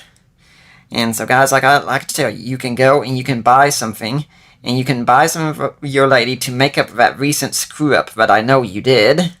Or you can buy some for your lady to make up for that screw-up that I know you're going to make in the future. And if you can't do this, try going on iTunes and leaving a positive review, or get in touch with me and say, hey, I like your show, and maybe even say, would you like to do this topic? Would you like to have this person on? I'm very open to that kind of thing. I won't always say yes, but I'm open to it. Now, Dr. Costa, do you have an organization or a charity you'd like to see people donate to? Well, actually, it's interesting that you mentioned that, Nick. And before I proceed, I just wanted to congratulate you, give you my congratulations as well on your wedding anniversary. Congratulations. Congratulate Allie. She's the one who's put up with me for 7 years about killing me somehow. Well, please do convey my congratulations to your lovely wife. Mm-hmm. I'm actually going to be heading the end of August. I'm actually going to be heading to Cambodia to train pastors there for a week. I'm going through Paul Washer's ministry, Heart Cry, and so I'll be there at the end, towards the end of August for a week. And so I do have a GoFundMe page if they would like to support my trip to Cambodia and back. The information is there. If they are interested, I don't have the link in front of me right now, Nick, but if they're interested, they could always email me at tmcos@rogers.com. That's tmcos@rogers.com, and I could direct them to the link. And I encourage everyone to do that. Now, let's get back to the show. We're talking about the appearances and such. And you mentioned the group appearances and such, but geez, Dr. Costa, we have Marian apparitions that appear to groups. We have UFOs that are said to appear to groups. And why should we think there's anything there? Yeah. Well, I think that the Marian apparitions, I think we have to proceed with caution. Coming from a Portuguese background, the Portuguese take great pride in the alleged appearance of the Virgin Mary in Portugal. At Fatima, Our Lady of Fatima, as they refer to it. Yeah. The problem with that is there's a lot of holes in that story. In fact, there's a Roman Catholic priest right now who's quite controversial, who has called the whole thing into question and has basically argued that the thing was actually a perpetrated hoax that these young children were making. One of them in particular was known for making up stories as a teenager. So the issue here is the question about the dancing of the sun that apparently happened in Portugal in 1917 or so, around there. There's a lot of holes in that story. There's a lot of questions that still remain. And so to argue that the Marian apparitions were seen by many, the problem is the story itself does not add up. There's serious questions about what happened. And so I would not compare it to what we find in the New Testament. It's one thing to claim that somebody died, was buried, and was raised again, and then that another claim saying that there was a Marian apparition somewhere. We have no physical evidence of this. We're just taking it on what some people have said. And upon closer inspection, I think that the accounts are extraordinarily problematic. What about UFOs? I think the same thing would apply. There's a lot of, as you know, this is an area. There's a lot of hoaxes in the area of UFOs.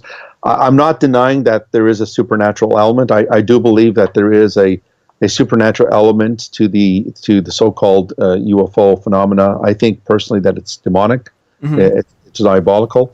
But again, it's if these things really exist and these entities.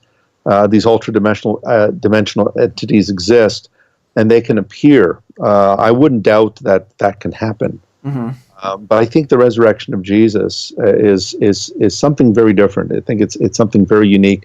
It's something that there's historical criteria. There's the idea of the body of Jesus, the disappearance of the body from the tomb, the tangibility of that body, and so forth. I think we're dealing with something different. Well, when we look at the 500, though, I mean, we don't know any names or anything about these people, and how could anyone go and ask who they are? They're not even named in the text. Yeah, they're not named in the text. Paul cites these 500 brethren and basically says that some of them are alive, though many of them have fallen asleep. I don't really see scholars that, Paul does not mention the women in 1 Corinthians 15 in that list. He only mentions male figures. And I think that's significant as well. I think that's part of the issue is that in 1 Corinthians, Paul is dealing with a Greek audience that is questioning the resurrection. If he brought the women into that list, I think it would argue against him in that particular case. But I think that the appearance to the 500 is something that most New Testament scholars would say that Paul received as well from the early disciples. It's not explicitly mentioned in the New Testament Gospels, although I think that if there was such an appearance to 500, it would most likely have been in the Galilee, up in the north, on the mountainside that Matthew mentions. And so we're not in a position to say that who are these people. Well, obviously we don't know who they are, but I think it's pretty clear that Paul was familiar with this account and about these witnesses to the resurrection. And I think that by the very fact that Paul says, look, some of them have fallen asleep, but some of them are still around. I think it was Gary Habermas who points out that there'd be no reason for Paul to even say that unless the argument was being made that they're still around to testify to this event. But no, we don't know who they are. But why Paul would even mention this? I mean, what point would he have after he just mentioned the male disciples? He mentioned James and the apostles. He mentioned Cephas, that is Peter, and then he mentions this group of 500 people. I rarely find scholars who think that Paul just made that number out of thin air. Yeah, but, eyewitness testimony, it's not always very reliable. Yeah, but it's the only it's the only testimony we have, and there's nothing that it's again the old argument that people quote David Hume from, that extraordinary evidence requires extraordinary evidence. Extraordinary claims require extraordinary evidence. Well, I don't think that's necessarily the case here, and I don't think it's true. I mean, to show that the resurrection of Jesus is true would not require extraordinary evidence. All you would have to show, as Dr. William Craig has argued, is that they witnessed Jesus alive, and he preached, and he did wondrous things, and then he died, and then they witnessed him alive again. To witness someone who died and was raised from the dead, to witness that person alive again is not necessarily extraordinary in and of itself. Yeah. The event would be, definitely, but eyewitness testimony is all we've got. It's what we use in our justice system. It's what we use in our journalism. It's what we use in writing history. And so if we just say that eyewitness testimony is unreliable, well then in that case, if we take that to its logical conclusion, then we have just called all of history into question. We might as well close down our history departments, because we really don't know if anything these guys, the ancients, have said is true. So again, if we take the criteria of dissimilarity, the criteria of embarrassment, multiple attestation, I think we have a good case that the resurrection of Jesus lies on pretty good ground.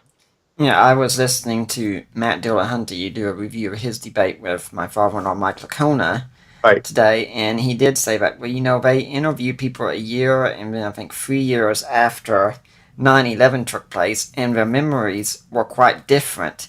And I'm thinking, how different do you think it would be if they interviewed, say, a wife who lost her husband on 9/11? Where do I remember doing it? Because if you're talking about people in the whole thing, they'd say it's tragic, but it didn't really impact their lives. Of course, their memory's not going to be as good. But if you talk about someone who lost a spouse on 9/11, their memory's going to be pretty good. Exactly. I'm sure you can as well, but I can remember people who were very close to me who died a long time ago, and I could still recall their words. I can still recall very important events in my life with that person that I could recall with immediate accuracy. I could recall their tone of voice. I can recall where they said it, and so forth. So you're absolutely right, Nick. There's a difference between somebody standing in one of the streets of New York City and recounting the events of 9/11. It's something very different to someone who's lost someone very close to them. Yeah, I think I'd also use the example of could you remember, say, the weather where you were living on July 24th, 2010, wherever it was? Well, chances are you probably couldn't remember the weather where that day. If you ask me, I say, yeah, I remember. That was my wedding day. I remember what was going on that day.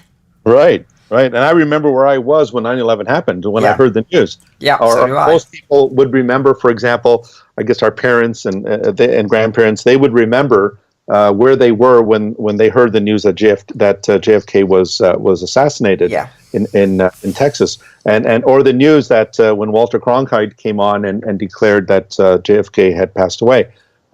People can remember where they were, and they remember that day as if it was yesterday. Yeah.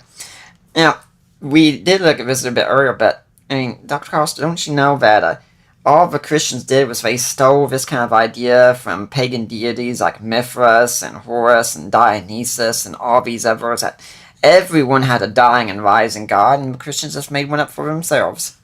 Yeah, that's become a very common assertion today. The only problem with that view is that a lot of these so-called myths are post-Christian. They come after Christianity has been established already, and it seems that what has been going on here is that the copying actually has gone the other way around. So if you look at the story of, for example, the what's her name? Apollinaris, I believe it was. Apollonius of Tyana. Apollonius of Tyana, that's right. If you look at his stories, a lot of them look like they were taken right out of the Gospels, and they're post-Christian.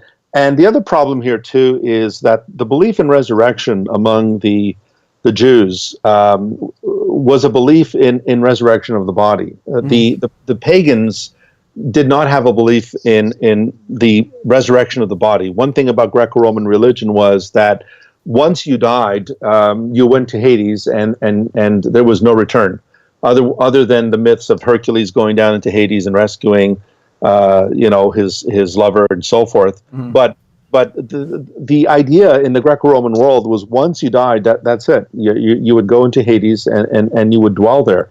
Even the Egyptians, even though they mummified their pharaohs and special dignitaries and so forth, they did not believe in a resurrection. The idea of the dying and rising God myth is really the personification of the crop cycles. It's an agricultural symbol of fall and spring, or the autumn and the spring, where the trees and vegetation die in the fall, and then they're resurrected, or they return in the spring. Raymond Brown made a very good point when he was discussing this in his book, The Bodily Resurrection and Virgin Birth of Jesus, I believe it's called. And what Raymond Brown does is he says, if you look at the resurrection of Jesus, it makes no sense to compare it to these so-called dying and rising gods, which were simply agricultural. The resurrection of Jesus, the death and resurrection of Jesus happened in the springtime, in the Passover, because there was a 3-day lapse there between the two events, the death and resurrection. The Greco-Roman dying and rising God myths, we're talking about the agricultural cycle of death and return to life and so forth. And again, this is post-Christianity, just like Mithraism. Mithraism is post-Christian, and some folks who try to argue that Mithra, the birth of Mithra, was the copy of Jesus' birth, virgin birth is a copy from Mithraism, is absolutely silly, because the myths of Mithraism, the myth says that Mithra sprang out of a rock, fully formed. He came out of a rock as a young man. Now, Dr. Costa, that rock did not have sexual relations with anyone, so that's a virgin birth right there. That's right. It was a virgin rock. That's right. It was a virgin white rock. But the idea is that he springs out of this rock. Well, why does he do that? Well, because it's connecting him with nature. And that's what the pagan worldview was. Everything is interlocked with nature. The nature and the divine are interchangeable. So those who make these arguments, once again, I believe it was in the book, the Great Standard Dictionary of Jesus and the Gospels. There's a great, I think it was Dunn who made the statement that the genre of myth cannot be applied to the life of Jesus. That is, in terms of his Jewish life. There is nothing mythical or anything related to paganism. The early disciples of Jesus were Jews, as Jesus was. His immediate followers were all Jews.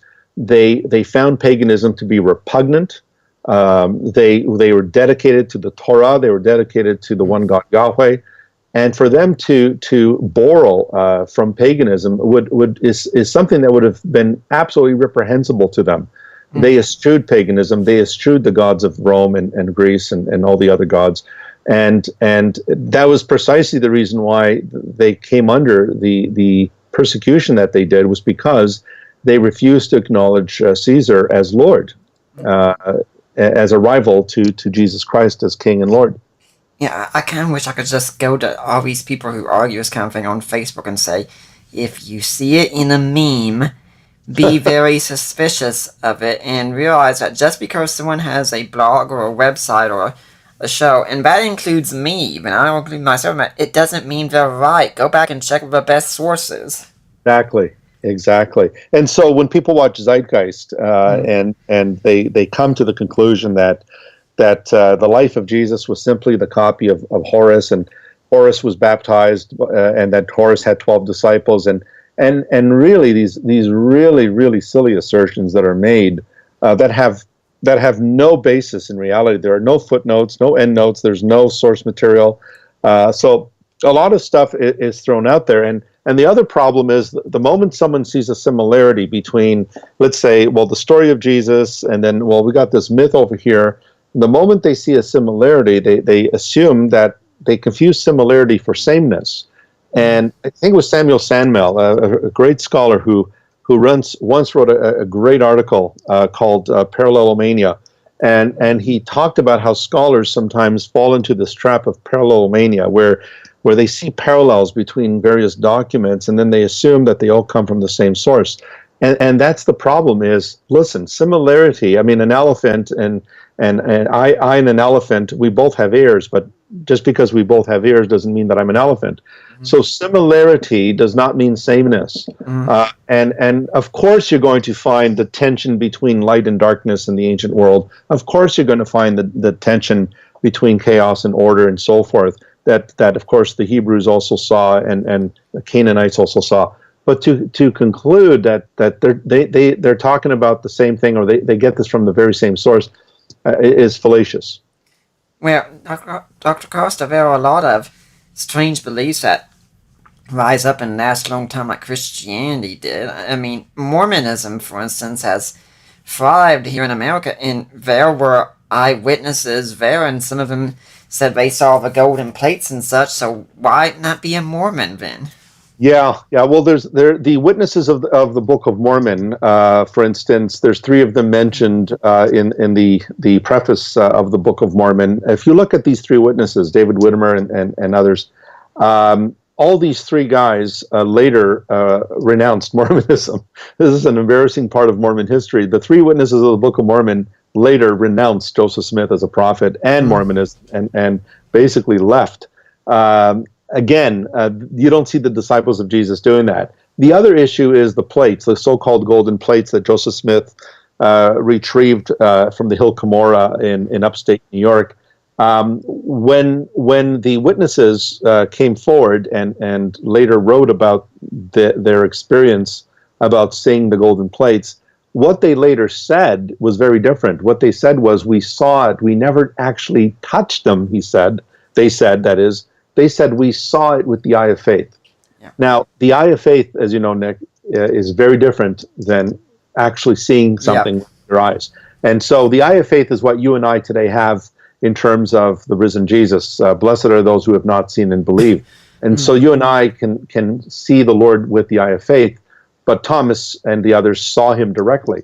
So Mormonism, the very witnesses that the Mormons point to, later apostatized from Mormonism, and the so-called witnesses to the golden plates actually testified they never actually saw the plates, but they only saw them with the eye of faith.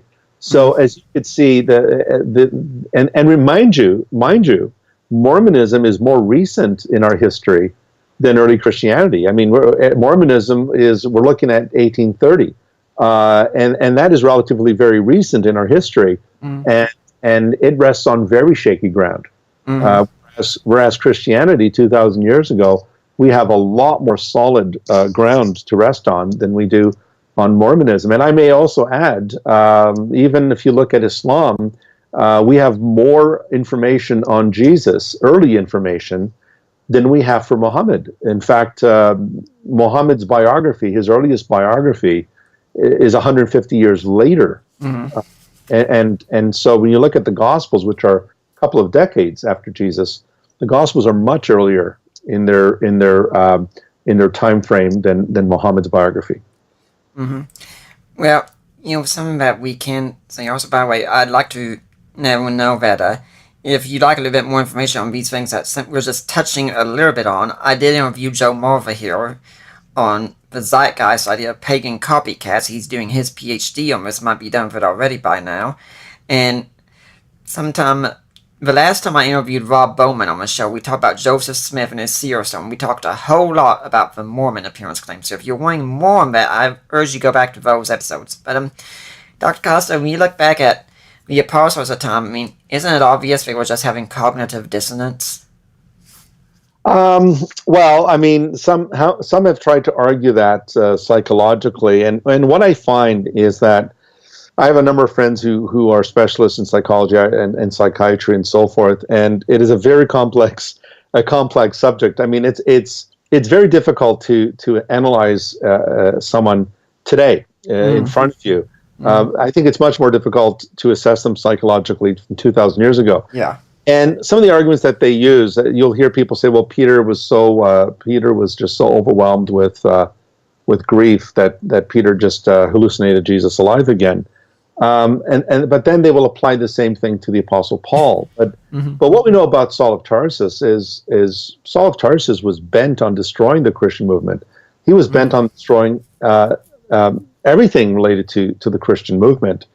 And I don't know why Paul would have had, again, cognitive dissonance would not explain the conversion of Saul to following Jesus. And even with Peter.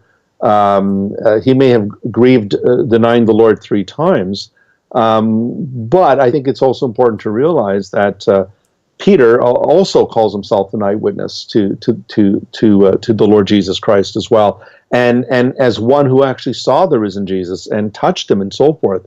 So a lot of this, I call it psychobabble. A lot of this psychobabble that we hear today. If you notice in everything we've talked about so far, Nick, I don't know if you've noticed, there's a common thread here. And the common thread here is there isn't a denial that something happened. I mean, the conspiracy theory admits the tomb is empty. The religious leaders couldn't deny the tomb is empty. They simply explained it away as a tomb robbery. But I think it's important to realize here that what people are doing here is they're trying to explain away those minimal facts.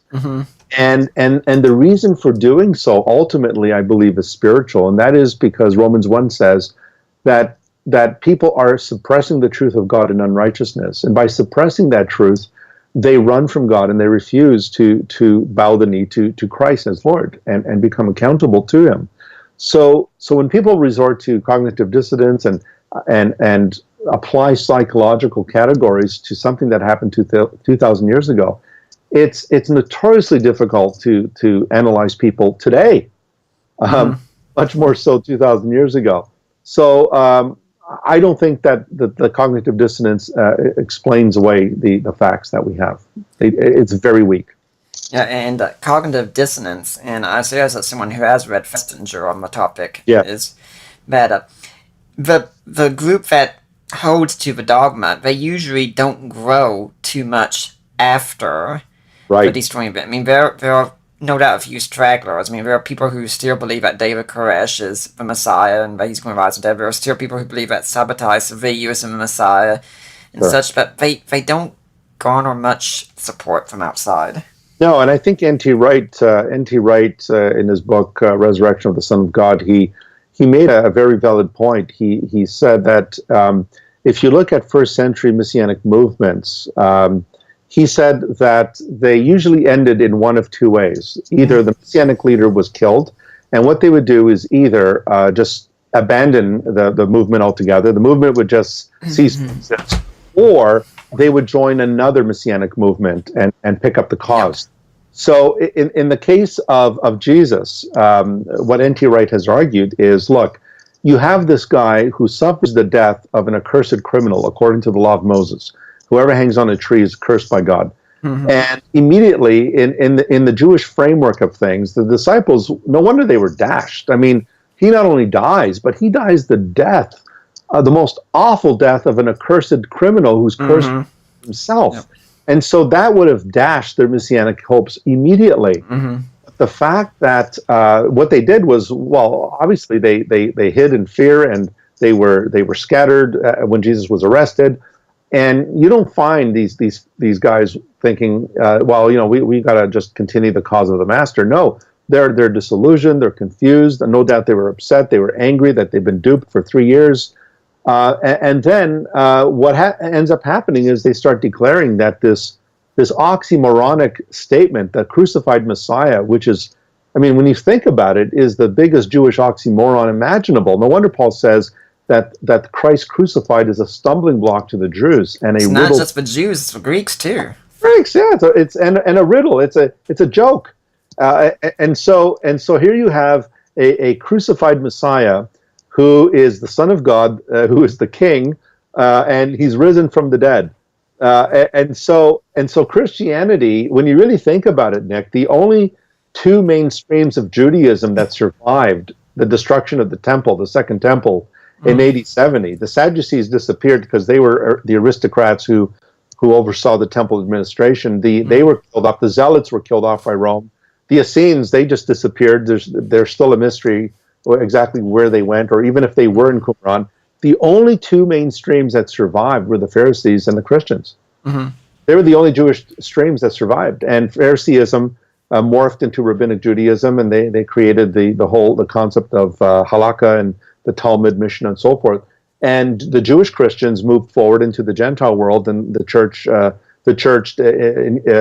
began to receive Gentile membership as well. And so, and why did this Jewish movement survive? The Jesus movement survived because of the crucified and risen Christ. Phariseeism survived because they simply took the language of the temple and they remodeled Judaism on a hope of a future Messiah, a future temple, and so forth. And we haven't got to say much on it, but I think it really is important people recognize the shamefulness of how Jesus died. But crucifixion wasn't just we're saying he died, but he died shamefully. I mean, absolutely. Yeah. You see, you and I, Nick, when we read, Paul saying Christ crucified is a stumbling block, we just take that for granted. We just think, well, it's just a stumbling block. They don't get it. But what we don't understand is if we place ourselves in that mindset, and mind you, our Jewish friends today, our unbelieving Jewish friends today, still use that argument that God's Messiah would not suffer such an ignoble death, such a scandalous Muslims death. use that. They use it too. How could Allah allow his faithful prophet to suffer such a demeaning, insulting death? But that's precisely the point. The fact that the disciples didn't try to hide that, they didn't try to hide that fact that Jesus actually did suffer the death of an accursed criminal. It shows once again how strong and how evident that belief is in the death of Jesus. Yeah, I tell people if you wanted a comparison date, and this sounds crude, but it's the best one I can usually think of, is that imagine someone running for president of the Southern Baptist Convention, and you find out they have a history of being a convicted pedophile. Yes. Yes, the shame. Exactly. Yep. Exactly. Yeah. Now, what if someone says all this, you know what, it's still just hard for me to believe, because, one thing, it involves miracles, and I just don't think I can believe in a miracle. Well, I think it brings us full circle to what we said at the beginning of the show, Nick, and that is that at the end of the day, we're all coming to the table with our presuppositions. It comes down to worldview.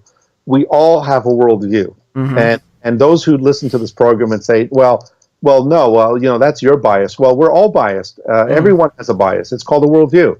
Yeah. And the question is, if these five minimal facts we discussed are sound, and Jesus did rise from the dead, the best explanation that we are proffering here is the same one that the early disciples used, and that is that God raised Jesus from the dead. Now, the worldview that says, well, I can't believe in miracles, well, I think you have to question your worldview. Well, why? Why don't you believe in miracles? And why is it that you don't believe that God exists? You have to go back to the drawing board. You've got to reassess your presuppositions and so forth. And I think it's also important to realize that there's also a spiritual component here. It's not just this, I'll only believe if I understand. We have this famous quote, I believe it's from Ambrose, who was the teacher of St. Augustine. And it was Ambrose who said, help me to believe so that I can understand. And something very, very profound about that statement, because what you've just mentioned there, Nick, is that the most common approach is help me to understand so that I can believe. And what Ambrose was saying was that we need God to help us to believe so that we can understand. And what that involves is it involves God's revelation of Himself to us. It involves God's move of His Holy Spirit to convict our hearts and so forth. In other words, this also involves a divine element, and that is we have to recognize that we need God, we need the Lord, we need something beyond ourselves. So it's not just an intellectual argument, it's not just an evidentialist argument. We also have to acknowledge the fact that we need to submit to God, we need to submit to His revelation, we need to submit to the gospel. So it's not something that you're just going to discover like discovering plutonium. It is a spiritual venture. It is something that involves God's grace and God's revealing Himself to the person who is curious about the resurrection of Jesus. If someone's wanting a little bit more information about miracles, also in the first year we did the show, we did have Craig Keener come on talking about his book, Great Miracles. book. Yes, I reviewed it. It was one of the hardest books to review because, as you know, Keener is an avid writer, and it was 2 volumes too, so it's a very large work to review. Yeah, have you seen his Acts commentary? It's huge. Yeah. It's massive. Yeah. It's a tome. Yes, we interviewed him on that one also, and I can say this is one time I did not read the book first. I don't blame you. I wouldn't be able to catch up with it either. Yeah.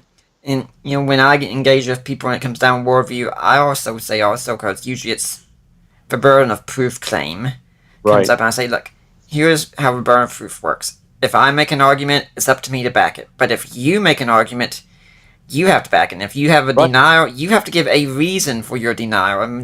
I don't believe it. Right. And I think it's also important we realize too, Nick, that Jesus performed miracles in the open, and His resurrection was something that the early Jewish leadership knew the tomb was empty. But you see, even despite that, there are many who continue to disbelieve, and that's because, once you're committed to a worldview, and you refuse to let that worldview be challenged, unfortunately, you're never going to you're in a rut. You'll never get out of it. And I think we have to realize that if something is true, then we have to follow it. We need to pursue it. Or as Socrates said, follow the truth wherever it leads. And when Anthony Flew did that, what did he do? He abandoned atheism. So I think it's important that we allow our views to be challenged and follow the truth where it leads us. And we believe that ultimately that truth is found in Jesus Christ. I think we've had a very thorough discussion on the resurrection here, but it must come to an end, unfortunately. Dr. Costa, if people want to know more, do you have a blog, a website, an email way they can get in touch with you? Yeah, well, if they want my website, it's just Tony Costa, all one word, tonycosta.webs.com, tonycosta.webs.com. And if they want to reach me by email, tmcos@rogers.com. It's also on my website. And do you have any final thoughts you'd like to leave for the Deeper Waters audience today? Well, the thought that I would leave is for people to pursue this further. If Jesus did rise from the dead, then the ramifications of that is immense. That means that what He said about Himself is true. And what that means is that if He did rise from the dead, we have very, very, very strong arguments for the existence of God, that God exists, and for people to realize that they have a purpose, that they're not here by accident, that God sent Christ into the world, that God sent His Son into the world. He so loved the world that He gave His Son, that whosoever believes in Him should not perish, but have everlasting life. It's my prayer that those who hear this will look further into this, and I pray that God would touch their hearts, and that they would come to know the risen Christ, and to come to know peace, and to come to know what it is to have life eternal, and have God as Father. And there are plenty of great resources they can use out there at their library. My father-in-law's book, The Resurrection of Jesus, a New Historiographical Approach, N.T. Wright's The Resurrection of the Son of God, and Gary Habermas has a plethora of books on the topic. If you want the material, it's out there. Yes, definitely. I would endorse those books as well. Absolutely, and any works by Dr. William Lane Craig as well Yeah. on the subject. Yeah. Dr. Costa, just like to thank you for coming on. Hopefully we'll see you back here again sometime. Thank you so much, Nick. It was a great pleasure, and thank you for this opportunity. I'd like to remind everyone that next week we're going to have Brian Sands on talking about his book, Everyone Loves Sex. So why wait? For now, I am Nick Peters, and